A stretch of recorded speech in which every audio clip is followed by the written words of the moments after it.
ప్రియ సహోదరి సహోదరులారా, దేవుడి దినాన ఈ శ్రేష్టమైనటువంటి తన వాక్కుల ద్వారా మనతో మాట్లాడుతూ ఉన్నాడు.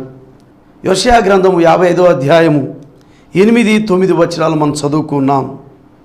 దేవుడు ఈ లేఖనాల ద్వారా నిన్ను ఈ దినాన బలపరుస్తూ ఉన్నాడు. ఆయన తన లేఖనముల ద్వారా ప్రభు నీతో మాట్లాడుతూ ఉన్నాడు, నిన్ను దీవించబోతూ ఉన్నాడు. ప్రభు లేఖనాలు, ఆయన వాక్కులు మనల్ని స్వస్థపరిచేటివి, మన బలపరిచేటివి.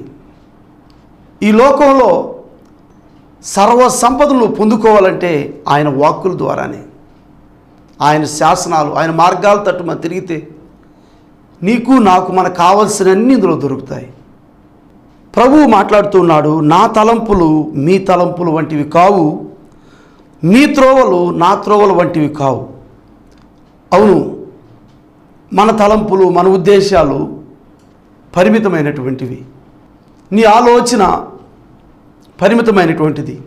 నీవు ఒకవేళ ఈ రీతిగా అనుకోవచ్చు, నాకు జ్ఞానం ఉంది, నేను మంచి ఎడ్యుకేషన్ చేశాను, మంచి పాండిత్యం సంపాదించాను, ఇందులో నేను ప్రొఫెసర్ని, నన్ను కొట్టే చెయ్యి లేదు, నాకు మంచి జ్ఞానం ఉంది, నేను ఎవరితో ఎలా మాట్లాడాలో, ఏ పని ఎలా చేయాలో సమస్తం ఎరిగినటువంటి వాడును అని నువ్వు అనుకుంటున్నావు.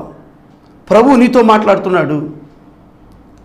నిన్ను సృజించినటువంటి దేవుడు నీతో మాట్లాడుతూ ఉన్నాడు. నీ వయసు ఎంతో నాకు తెలియదు, కానీ నీవు నీ తల్లి గర్భంలో రూపింపబడక మునుపే ప్రభు నిన్ను చూసి, ఒక రక్తపు ముద్దగా ఉన్నప్పుడే నిన్ను చూశాడు. నువ్వు పిండముగా ఏర్పడక మునుపే యేసయ్య నిన్ను చూశాడు. నువ్వు తల్లి ఒడిలో కూర్చుండిన మొదలుకొని ఈ రోజు వరకు ఆయన చూస్తూ ఉన్నాడు.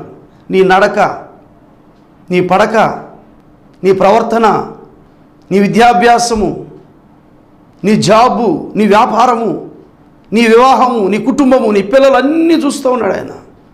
ఈ రోజు వరకు నేను గమనిస్తూ ఉన్నాడు ఆయన. నీ వైపు చూస్తూ ఉన్నాడు. నువ్వు అనుకుంటున్నావు, నాకు మంచి జ్ఞానం ఉంది, నాకు మంచి సంపాదన ఉంది, మనుషుల సహాయం నాకు బాగా ఉంది, నేను ఏమైనా చేయగలను అని నువ్వు అనుకుంటున్నావు. ఇంత జ్ఞానం ఇచ్చి, ఇంత తెలివి ఇచ్చి, మీ తల్లి గర్భంలో నుండి బయటికి తీసి ఈరోజు వరకు కాపాడుతూ నిన్ను సృజించిన దేవునికి మరి ఎంత జ్ఞానం ఉంది, ఎంత తెలివి ఉంది. ఈ సృష్టిని సృజించిన దేవునికి, ఆయనకి ఎంత ఆలోచన ఉంది, ఒక్కసారి ఆలోచించు. ప్రియ సహోదరి సహోదరుడా, ప్రభువుని నమ్మాను అనుకుంటున్న నీవు, ఆయన వాక్య ప్రకారంగా నడుచుకుంటున్నానని చెప్పే నీవు, యథార్థమైన భక్తి నీలో ఉందా? ప్రభు వాక్యానుసారంగా నీవు జీవిస్తున్నావా? నీలో భక్తిహీనత్వం ఉందేమో, భక్తి లేని జీవితం నీలో ఉందేమో. పైకి భక్తి కలిగిన వారి ఉంటూ దాని శక్తిని కోల్పోయావేమో. ప్రభు నీతో మాట్లాడుతూ ఉన్నాడు. నీ చేతిలో బైబిల్ ఉండవచ్చు, వాగ్దానాలు ఉండవచ్చు, క్యాలెండర్లు ఉండవచ్చు, కానీ నీ హృదయంలో వాక్యం ఉంటుందా? ప్రభు వాక్య ప్రకారంగా నీవు జీవిస్తున్నావా? అవి నామమాత్రంగా అవి ఉంచి నీవు లోకంతో సావాసం చేసి ప్రభు బిడ్డగా అని చెప్పుకుంటూ చెడ్డ కార్యాలకు ఒడిగొడుతున్నావా?